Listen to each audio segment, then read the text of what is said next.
எவன்தான் மனிதன்? வாழும் போதும் சத்து சத்து பிழைப்பவன் மனிதனா? வாழ்ந்த பின்னும் பேரை நாட்டி நிலைப்பவன் மனிதனா? பிறருக்காக கண்ணீரும் பிறருக்காக செந்நீரும் சிந்தும் மனிதன் எவனோ அவனே மனிதன். மனிதன் மனிதன் மனிதன் மனிதன் எவன்தான் மனிதன்?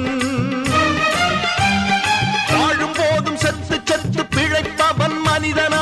வாழ்ந்த பின்னும் பேரை நாட்டி நிலைப்பவன் மனிதனா? பிறருக்காக கண்ணீரும் பிறருக்காக செந்நீரும் சிந்தும் மனிதன் எவனோ